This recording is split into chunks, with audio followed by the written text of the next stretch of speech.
Welcome back to my channel, my people. Wahala dey o. In fact, things are really happening o. Many Christian brothers, or will I say pastors, are coming out to talk about the buying of Christians. While some people are saying that it's not only Christians that are being buyed o, that even Muslims are being buyed too. Wait, is it because Donald Trump showed interest in coming to help the Christians? That's why everybody is now coming out to speak. Remember the word of Donald Trump. He said, and I quote, "Nigeria is a disgraced country." How true is this? I ask you. Let me know your thoughts in the comment section. Don't forget to like this video, share, and subscribe if you've not done that. It helps others to see the truth that is coming. Let's watch this video together, where a general overseer of a particular ministry said something, and we'll be right back. Can you imagine Christians are saying that it is not Christians that are really being killed, that it's both Christians and Muslims? How many Muslims? My friend was kidnapped by these people. Listen, my friend was kidnapped by these people, and they requested for 5 million. And people ran around to put the 5 million together and gave to them. They still shot him in the head and killed him. A young father of 2 children. But you know what they normally do? They gather people together, they locate all the Muslims in their midst, and usually, most times, 90% of those who say they are Muslims among the people they kidnap, they set them free. And they shoot the Christians in the head. Butcher them, kill them. If they are pregnant women, they remove the babies from their womb. Then somebody who wants political relevance, somebody who is looking for appointment, comes out to say nothing is happening to the Christians in Nigeria. It's not a genocide. And he says, I am a Christian. And we think that we are all together. We are not all together. You have to have a stand. In quote, the number one nation of the world says, the leader of the number one nation of the world says that Nigeria is a disgraced country. Listen to me. Is it now the disgrace started? Pastor, why are you talking like this? I want you to take that mandate more seriously. Trump has come to say that Nigeria is a disgraced nation. I'm very embarrassed by that statement, that Nigeria is a disgraced nation. But that's the truth. You know, many of us don't like the truth. We don't like hearing the truth. And I've heard different people react in different ways. The question is, some of the reactions that have been coming forth, I'm going to make another point now. Some of the reactions that have been coming forth, when I listen to them, it appears like I don't understand English anymore. A man is standing out to say that he wants to defend the Christians in Nigeria. Ladies and gentlemen, I still hear English very well. He did not say he wants to invade Nigeria. He said the level of killing of Christians in Nigeria is unbearable. And if our leadership does not do anything about it, they will take action. What else is he supposed to say? So if you are against that, it means you are in support of the killing of Christians in Nigeria. Period. There are no two interpretations to that. If you are against what I have just said now, it means you are in support of the killing of Christians in Nigeria.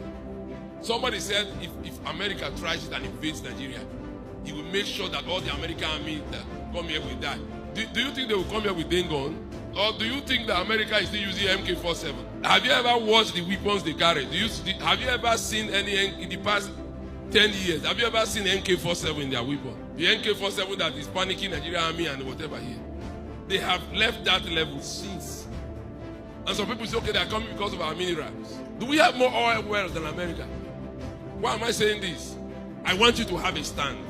Now, this is the point I'm trying to make. I know that when certain person, they watch this online, they will say, Pastor, is this what we should be discussing in church?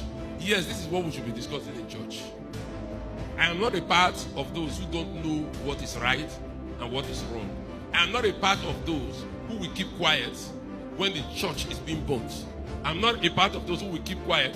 Even if you are 1 million or one person here, I will act as a child of God. I am not pastoring aliens. I am not pastoring juju people. I am pastoring Christians. And it has been confirmed that there's genocide in Nigeria and people are trying to cover it and beat around the bush. This has been happening for over 15 years. At least 10 years. Who are the people pushing this, the frontline people who push this thing that there's no genocide? Everything is okay with the church in Nigeria. Christians, in quotes, supposed Christians are brothers and sisters.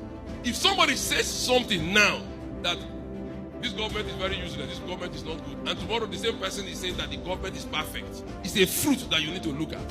Whether it is Muslims or it is Christians that are being killed, the fact is that human beings are being killed. And we know that this thing is targeted at Christians. And those of us who are Christians, if we keep quiet, then we are siding and aligning with the forces of darkness. I like you to know that it took people to raise this matter up before it got to Donald Trump. So when we keep quiet, our silence becomes a conspiracy. Do you know how many Christians have been killed in this country? My people, now you have heard it for yourself. Trump that said he's sending his soldiers did not say he is coming to take over Nigeria as a country, but rather he is coming to eliminate the terrorists. So why the panic? In Trump's word, he gave his word that Nigerian government should act fast and stop the killing of Christians. Else, he will be the one to act in place of the Nigerian government. Another pastor came out to talk about these terrorists and how hard they have been praying, and now this is happening. Without further ado, let's watch this video together, and don't go anywhere. Like, share and subscribe, and we'll be right back. Importers of terrorists, sponsors of terrorists, collaborators of terrorists, sympathizers of terrorists, and the terrorists themselves. Get ready. It is your season of judgment. When it got to the neck like this, we have spoken, we have decreed. We are now going to set a watch. 168 hours of the week. Every hour, one person is on the watch. Every hour, somebody is on the watch. And we have been on. We started July 1. By July 13th, a notable person had died, who might be called the patron of terror. I'm not going to mention name. While it went on, we began to record some successes in the Northwest, in military campaigns. We began to record some successes to the stage where we are now, where you all know what is going on right now. We are going to pray. Every agent of the devil in Nigeria, agent of bloodshed, they call themselves terrorists, they call themselves kidnappers, bandits, evil headsmen from hell, or jihadists, and the collaborators of them, and the sponsors of them, and those who imported them to Nigeria. I have bad news for you. Your time is up. Stand up on your feet. Your time is up. Every day for the thief, one day for the owner. Your time is up. We have been praying, and we are not going to stop praying until the earth that drank the blood of innocent citizens drink your own blood, swallows you up. Importers of terrorists, sponsors of terrorists, collaborators of terrorists, sympathizers of terrorists, and the terrorists themselves. Get ready. It is your season of judgment. The land of Nigeria will swallow you up, and we shall have a nation of freedom. We shall have a nation where people can be free to live unto the God they want to serve. We can have a nation where everybody, and we are praying, there will be no hiding place for any devil, no matter how high or how low. No hiding place. Father, locate them, fish them out from their hideouts, and as they have caused sorrow, let their generation never know peace.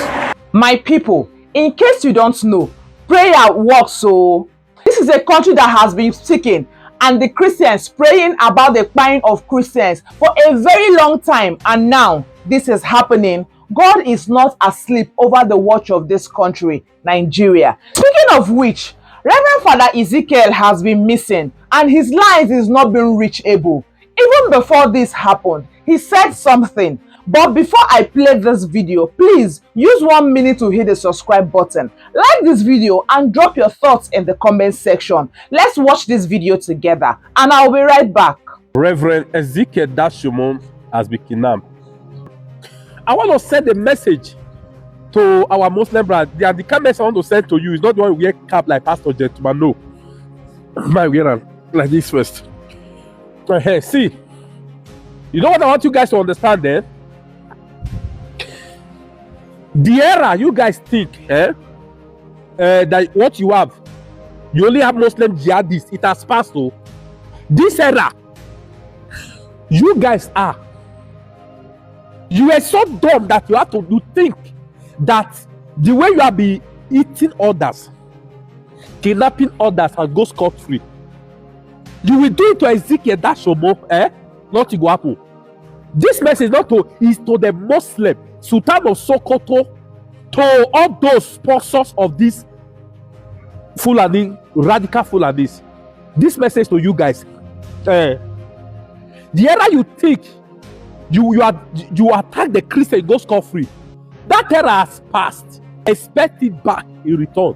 You don't understand? Yes, expect it back in return. If you are not foolish, I think that we just made a video not up to 2 weeks. He said something. What did he say? If they kidnap me, don't bring ransom. He said that they kidnap me, that my blood will speak. Only that video alone, he caught attention of Trump. They already planned it. As foolishly, stupidly, you rush and kidnap him. And you guys think nothing will happen. Sultan Sokoto, get ready.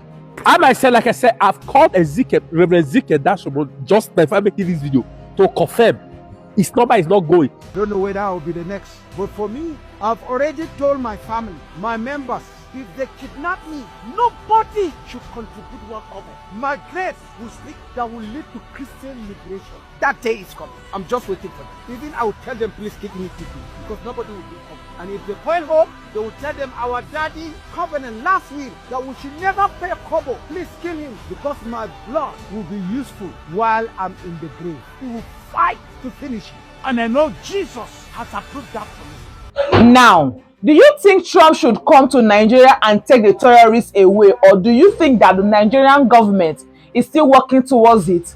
Let me know your thoughts in the comments. And if you have been following before now, you will understand that Reverend Father Ezekiel has lost a lot before now, and now he's being kidnapped. Oh my. Now we'll have Mr. Martins, who came out to talk about the terrorists in Nigeria. He said the ruling party is the direct sponsor of the terrorists in Nigeria. No be me talk am. Let's hear it for ourselves. The ruling party is the direct sponsor of terrorism and insecurity in Nigeria. My name is Martin Onovo. I said it. APC is the direct sponsor of insecurity and terrorism in Nigeria. Ask me for the evidence.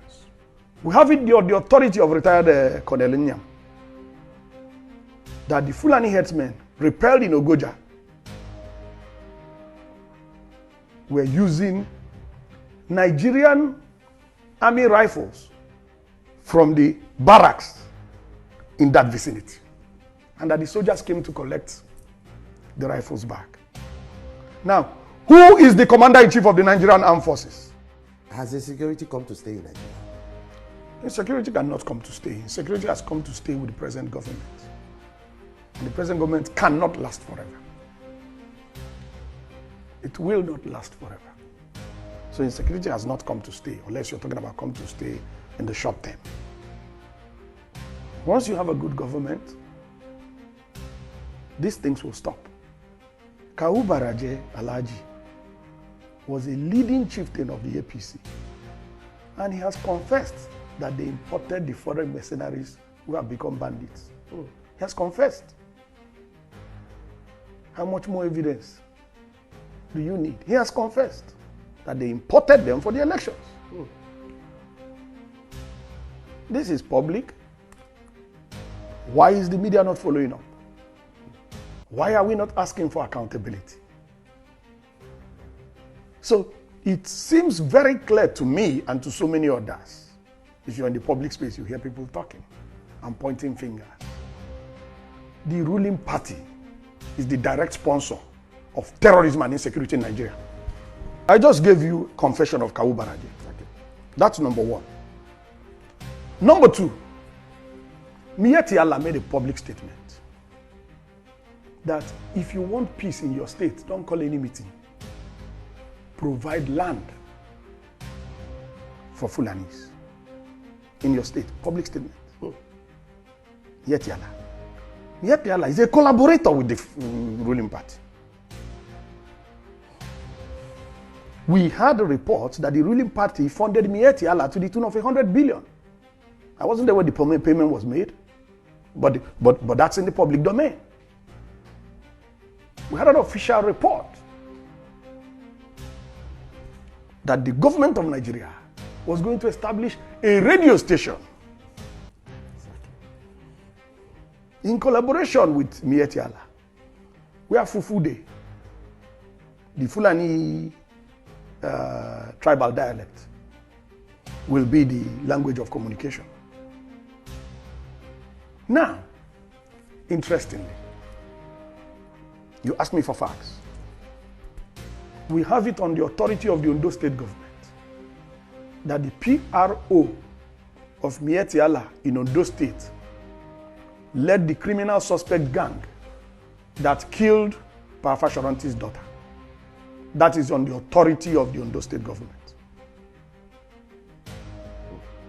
And they have been arrested. And the leader of the gang is the PRO of Miyetti Allah in Ondo State. We have it on the authority of the Nigerian police that a headsman was arrested with a military rifle in Plateau State. I have the number of the rifle. I can send it to you by SMS. I just need to check my records. I have the rifle number. My people, in case you've not liked this video yet, please hit the subscribe button, like this video, and let me know what your thoughts is down in the comment section. And thank you for watching.